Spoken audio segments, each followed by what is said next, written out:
Oscillator Sync here.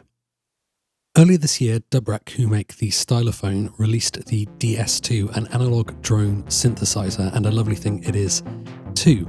Around the same time as it was released, they actually announced the follow-up, the DF-8, which is what I have here with me today. They describe it as an analog dynamic multi-filter, and the filter part of it is certainly the main event.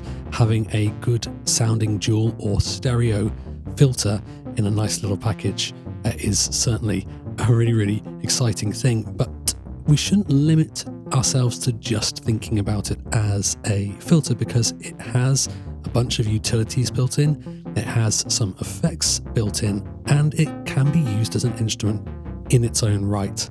So in this video, we're going to take a look at what the DF-8 has on offer.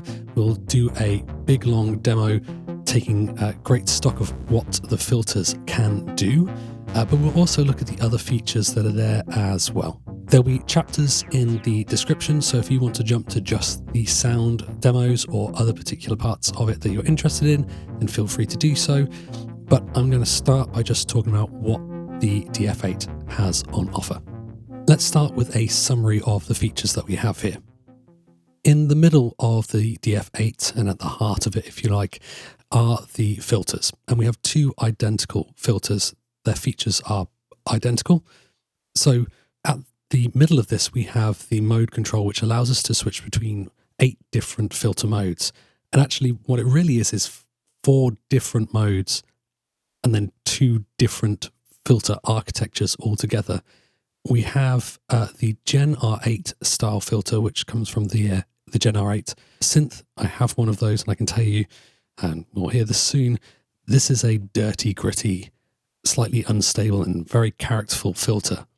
On the other side, we have a 2045 style filter. That's a SEM style filter, and we will hear that this is a much more well-behaved, smooth, and actually quite beautiful sounding filter. We of course have controls for the obligatory cutoff and resonance for the filter. We also have a depth control, which allows us to modulate the cutoff of the filter. That can either be from one of the envelopes, which we'll talk about in a second, or from the sample and hold, which lives over on this side. At the top here, we have these 3 switches. The first switch allows you to bypass or enable the filter. Why would you want to bypass the filter on a filter?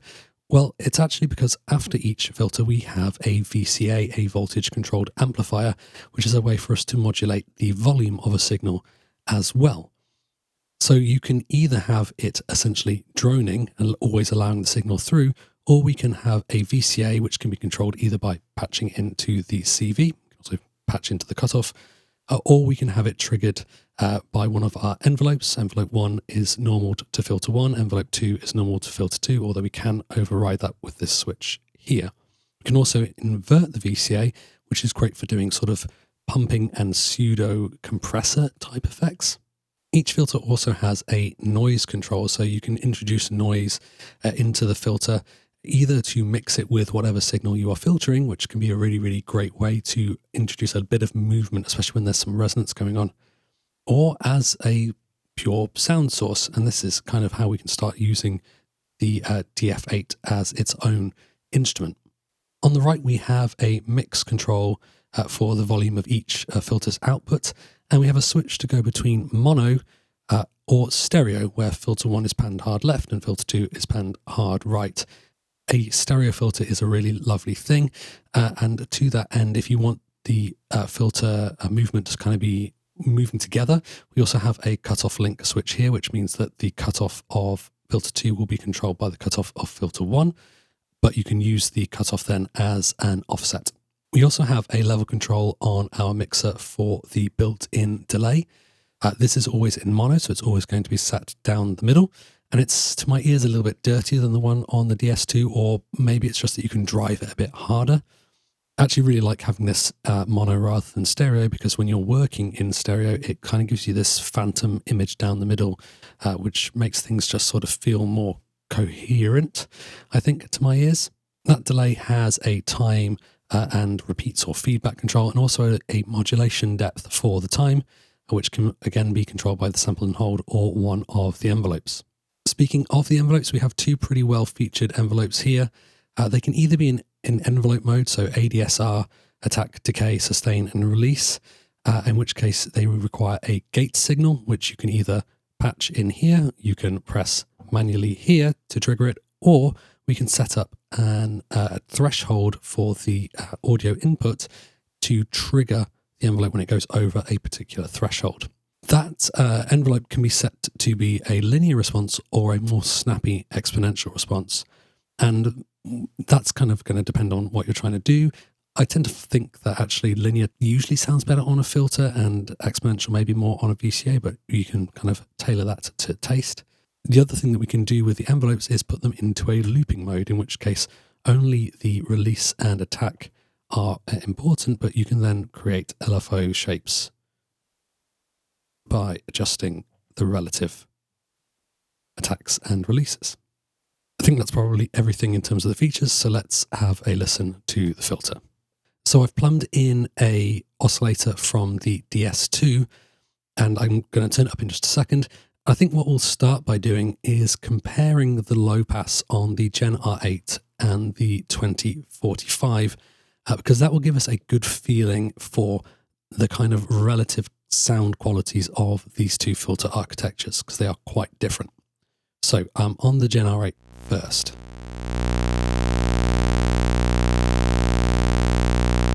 Let's just sweep that down with 0 resonance.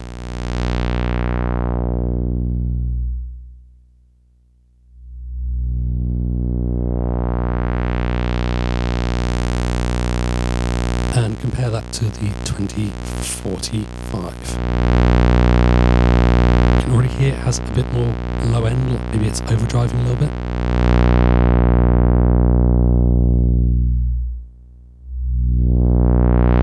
Back to the Gen R8.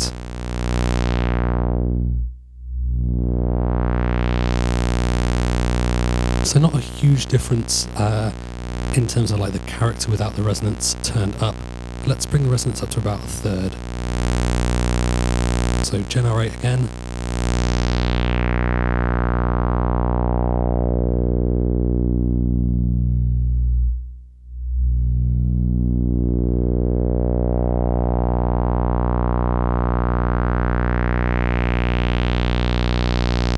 You can hear how it's kind of burbly and chirpy.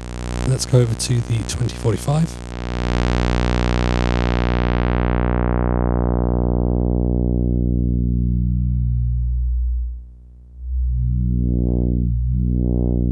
How much more smooth that is. So back to the Gen R8. It's kind of got that burbly, almost sort of glottal croak to it. So on the Gen R8, let's bring our resonance up higher. Not quite that high.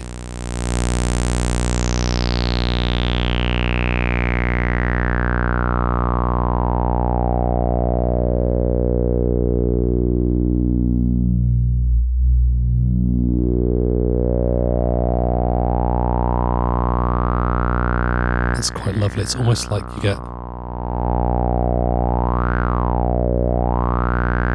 phantom notes in there. Oh, that's quacky, isn't it? And to the 2045.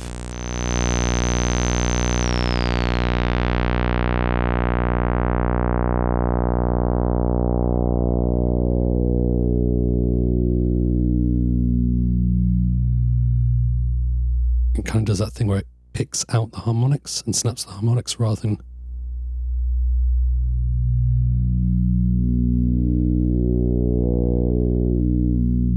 the harmonic series there.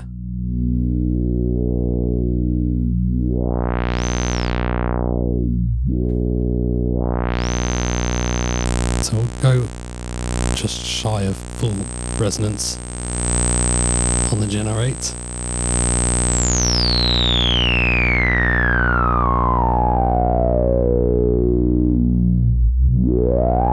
Very cool.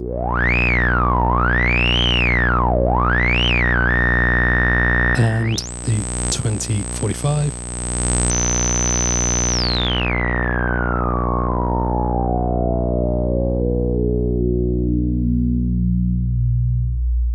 Really does that thing where it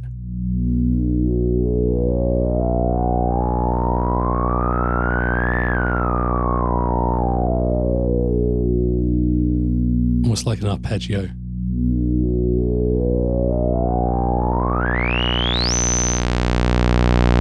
Nice.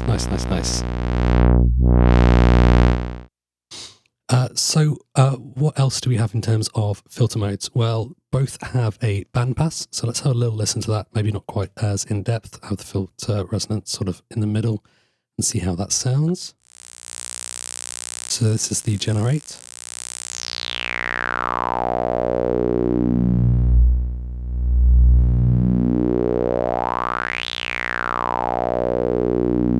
Can you hear that sort of glottal croak?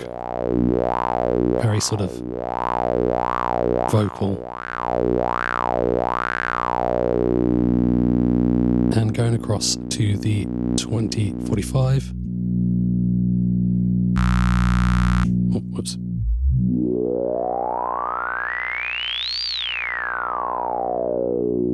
It's like much smoother.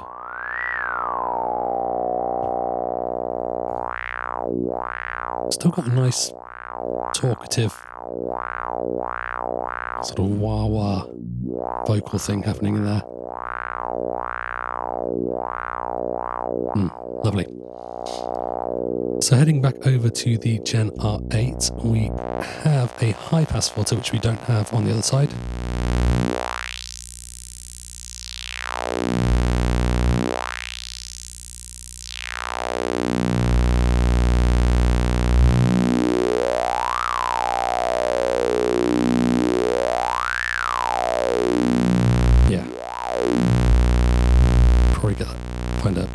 Fundamental, get that big bass boost.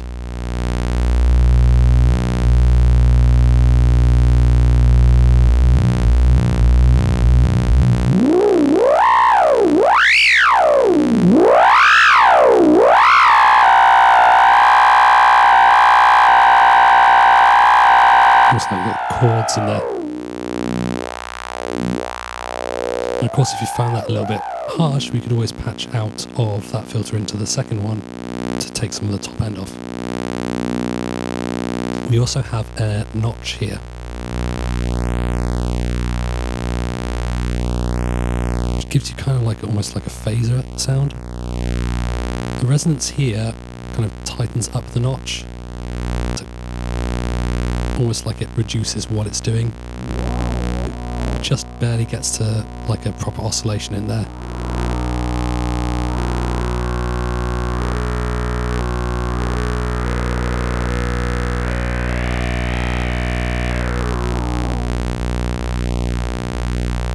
We also actually have a notch on the 2045, and this might be my favourite mode.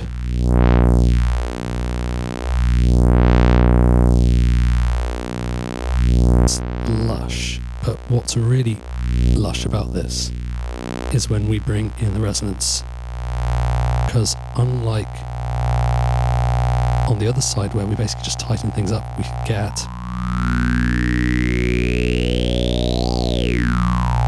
these two really obvious resonant peaks.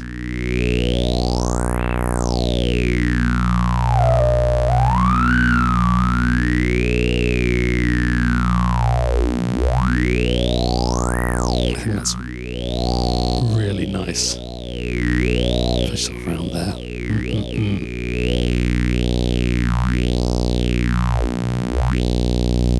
And then we also have a band reject, band stop, just like a much deeper notch.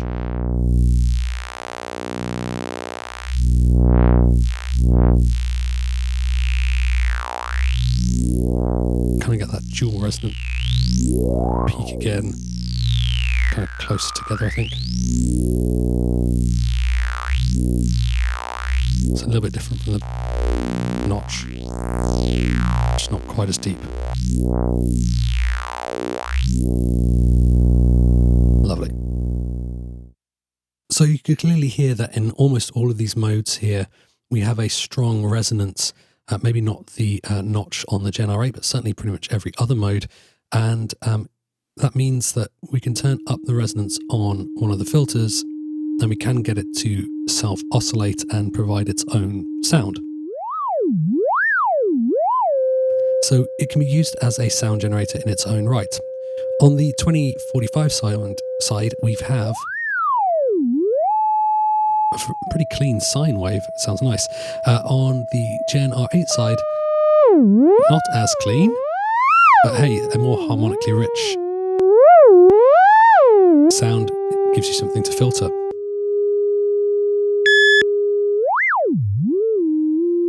And we have, per filter, also a noise source that we can introduce. Now, the noise source is nice just to mix in to the filter to give it some movement, especially when the resonance is turned up. That's a good thing to try on pretty much any sound source, but here we can kind of get it into a nice kind of whistly ghost place. You can hear how it destabilizes the resonance as well, makes it burble a little bit.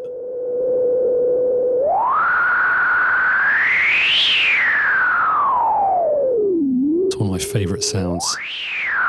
Just noise into a resonant filter. Now, given that we can have something make its own noise here, make its own tone, it would be interesting to know whether this filter will actually track volts per octave. Can we sequence it? So I've got a little sequence here. It's just a major scale. If we plug it in here,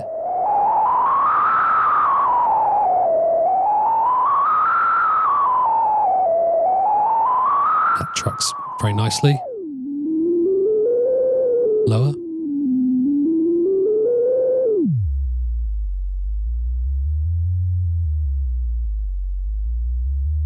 Very low.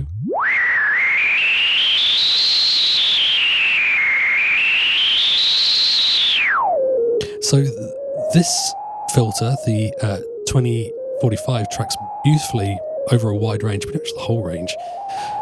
On my model here, at least, the Gen R8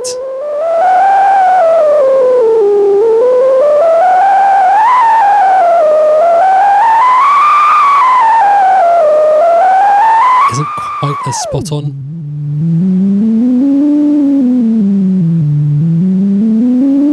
It's pretty good.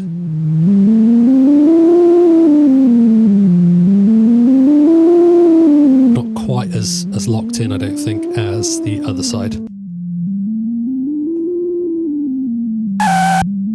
It's also worth noting that we have those sort of dual peaks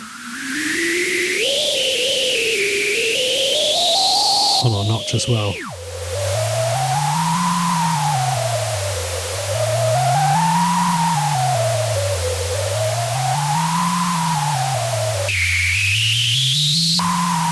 Yeah. Of course, now we've got kind of like a voice happening here. This is probably a good time for us to maybe look at the envelopes. At the moment, the VCA switch is turned off, so that means that we're just holding the VCA open, if you like. But if I enable the VCA, we're going to stop hearing anything because we need to provide some signal to the VCA to open it up. Now we have an input here for the VCA, which we can send something in. So I could grab one of the LFOs on the other unit here and start to modulate that. But by default, what you actually have normaled in here is envelope 1 for filter 1, envelope 2 for filter 2. Now we can trigger the envelopes a couple of different ways. We can press the button, that will trigger it. Probably the most normal way of doing this, though, is to take a gate signal from a sequencer.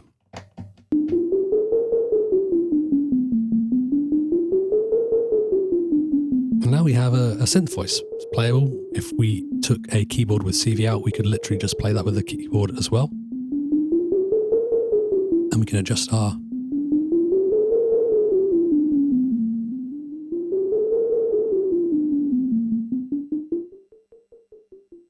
I might need to adjust the duty length here on the sequencer.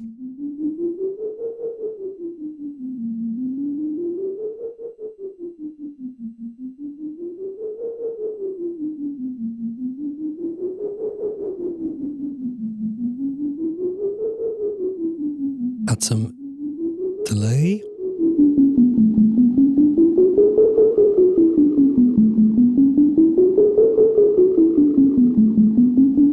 Lovely stuff.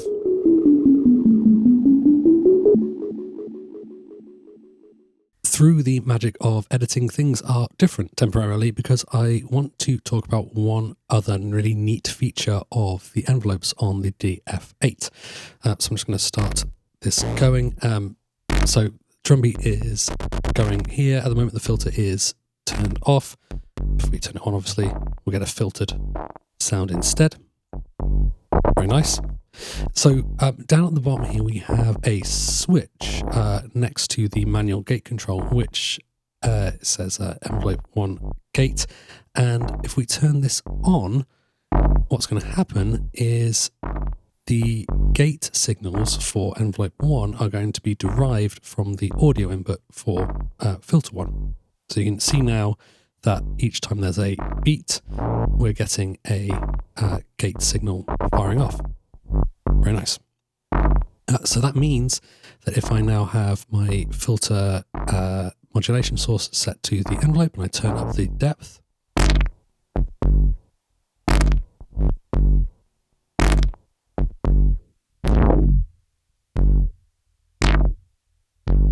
you get that cool dynamic filter vibe. And of course we can change the shape of the filter movement by adjusting our envelope control. The decay and attack are the main ones to go for.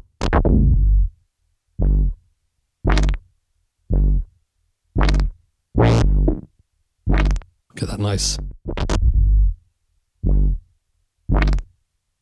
reverse sound. The attack turn up a bit. Make it really snappy with the decay a bit lower. Yeah, that's cool. Now we also have a threshold control here which will adjust the audio level at which the gate will open. At the moment it's turned all the way down, so basically anything of a reasonable volume is going to trigger it. I'm just going to turn the kick down a little bit. Still going to be triggering it, but if I now turn the threshold up a bit, you can hear and see that the kick is no longer triggering that that threshold, so we're not getting the gate opening. Very cool. Now, this is just using it with the filter, but of course the envelope also goes to the VCA. So I'm just going to turn the filter off for a second and instead turn the VCA on. So, probably heard it there, that stuff sort of faded out. So now that we have the VCA as what's being modulated here, we can start to use this as almost like a transient shaper. So if I start to turn my decay down, get a much snappier sound. Or we could soften the attack.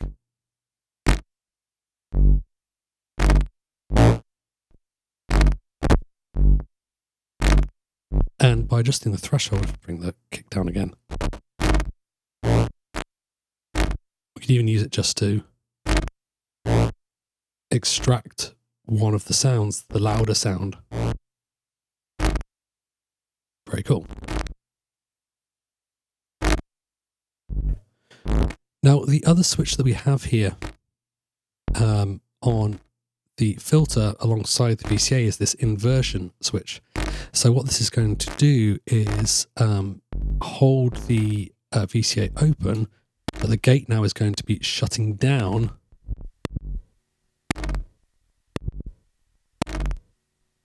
with the VCA, with the envelope rather being triggered rather than opening up.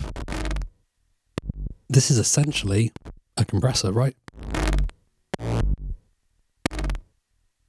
So I could set my tag a bit longer.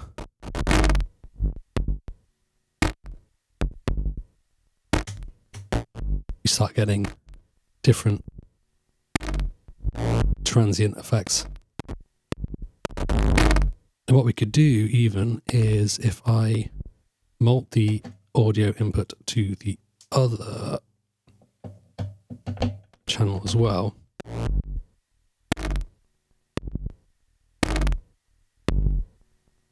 we could even get some sort of parallel compression vibes happening.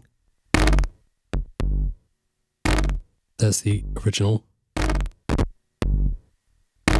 Mix in that compressed signal.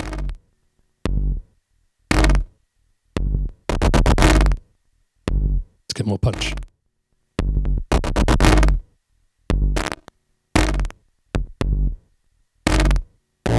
That's pretty cool, right? The original signal, the compressed signal, together. And of course we could then start doing the filter stuff as well, you know, why not?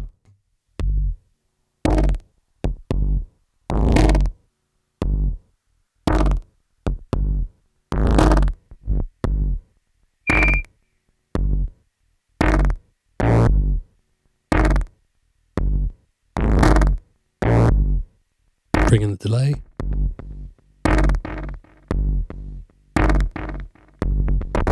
So this is, I think, where the dynamic part of the title really comes from. The fact that you can extract dynamic information from the audio input and do stuff with it. Really good fun. So far, we've just been listening to a single filter. Of course, we have two. They can be arranged in a couple of different ways.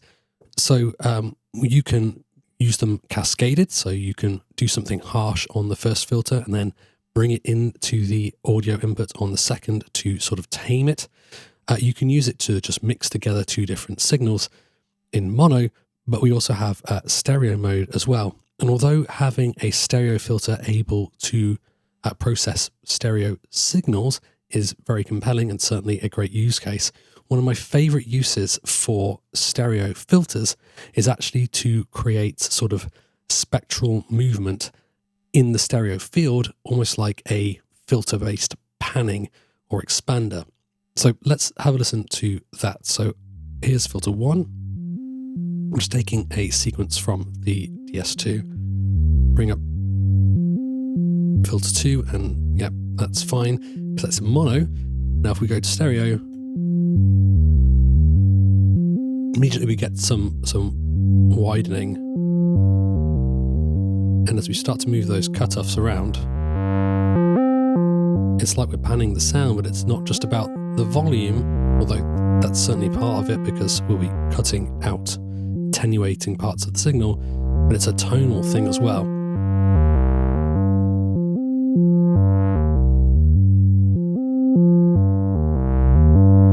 I really love that. Let's hear it on the bandpass.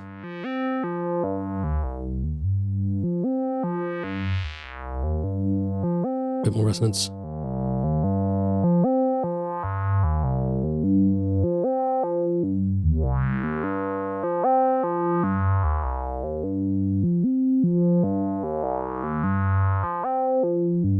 But I think my favourite,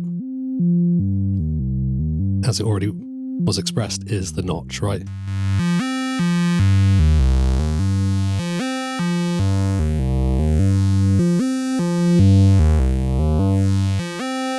Like a stereo phaser kind of vibe, resonance.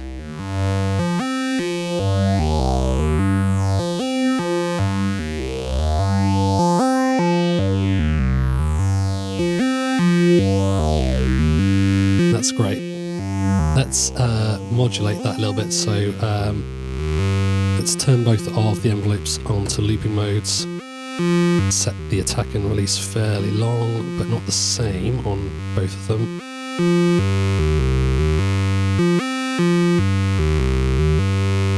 Probably on linear mode as well. And give it some depth.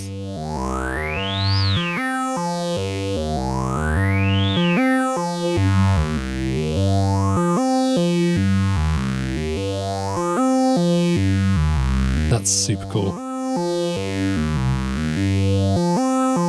Perhaps I could send different gate signals.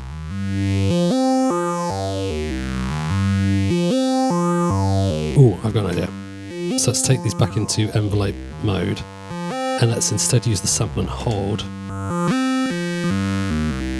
We have a slew control here to smooth it out.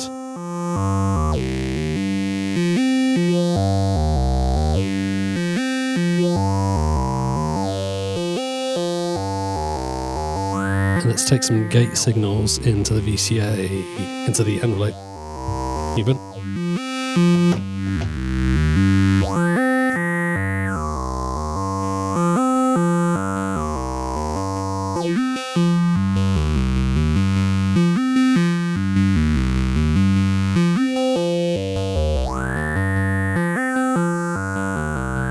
Let's take the other gate into the other envelope.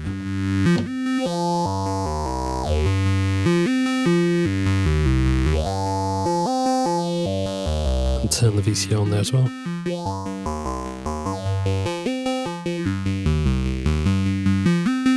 Snap here.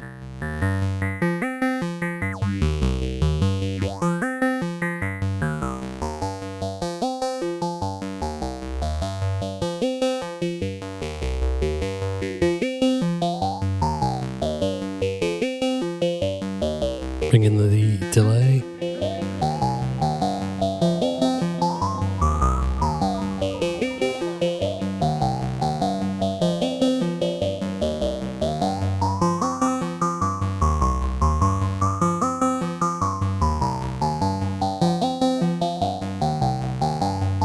Yeah, that kind of fills in the middle, almost like... It almost sounds like there's a stereo reverb, just by virtue of something different and delayed happening in the center, even though it's everything else that's stereo. This, incidentally, overdrives pretty easily and becomes quite aggressive and crunchy. Try and do this without blowing out the interface. Like, it becomes quite bright, even if everything else going on is quite dark.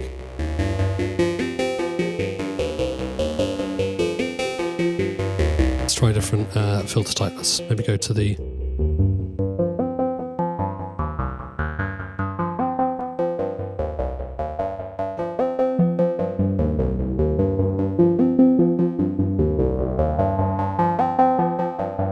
it's a low pass.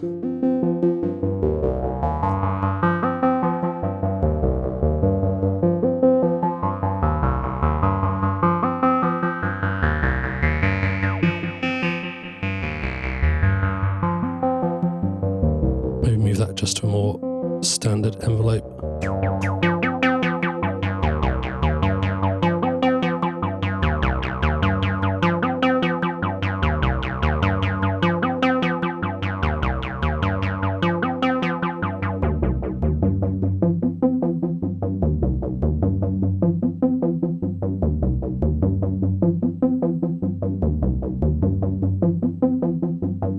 Mix a bit of noise in.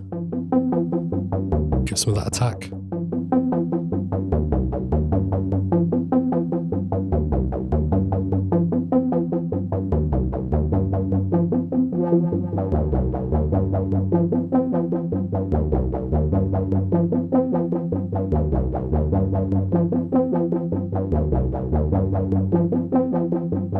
That's fun.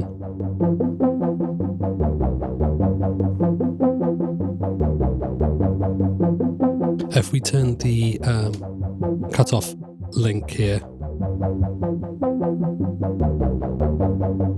and I now move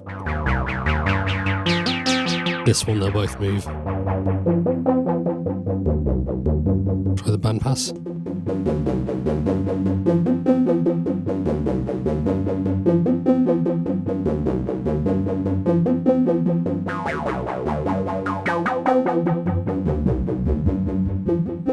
Let's try the sem.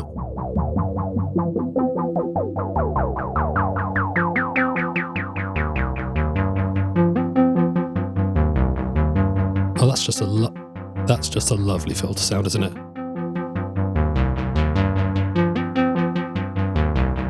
That's so classic sounding.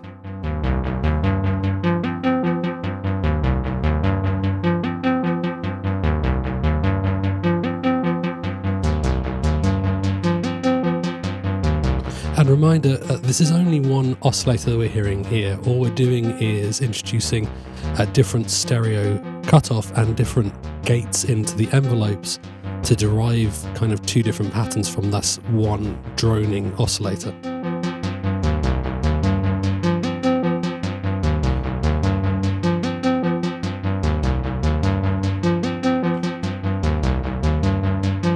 Let's take the sample and hold out here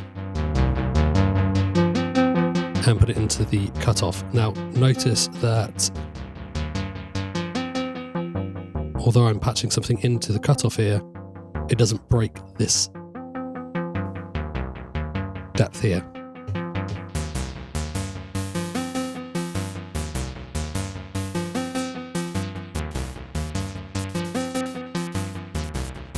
And that's kind of desynced, but we do have a sync input for the sample and hold circuit here. Oops, that's the sync in on my sequencer, not out. So if we patch into here, the rate becomes a kind of divisions control instead.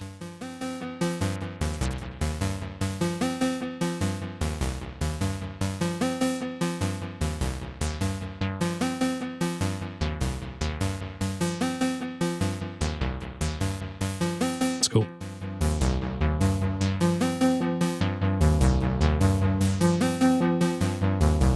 And perhaps we could grab one of the LFOs from the DS2 and put that into the cutoff on the other one.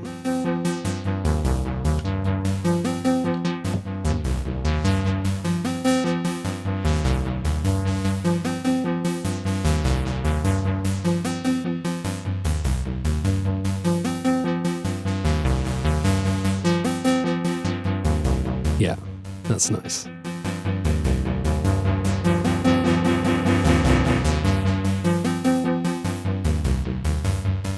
A good time all around.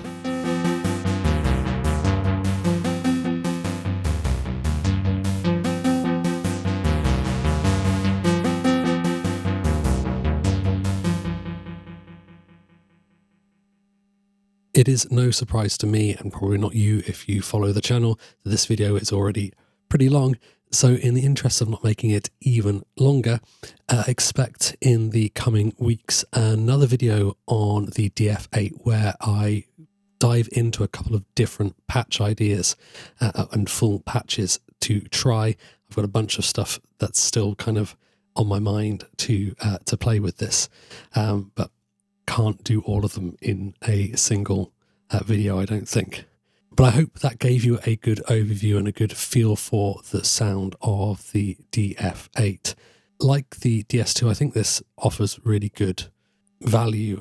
I think the filters sound really good, especially the 2045 side, and having a stereo filter in particular that sounds as nice as it does and that has these utilities around it, I think is a real boon for anyone that has kind of any other sort of desktop setup.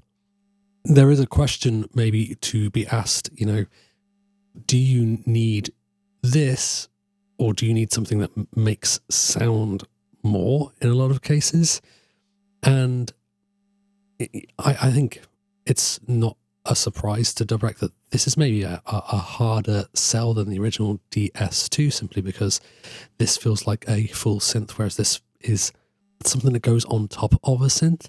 But hopefully I demonstrated that this can make great noises all on its own, and it doesn't take a particularly sophisticated audio input. It doesn't even have to be a stereo audio input for you to start getting into some really lovely places. And even without an audio input, we do have the noise built in as well. So you can start making noises with the DF-8 on its own. Is it going to be anyone's first ever synth?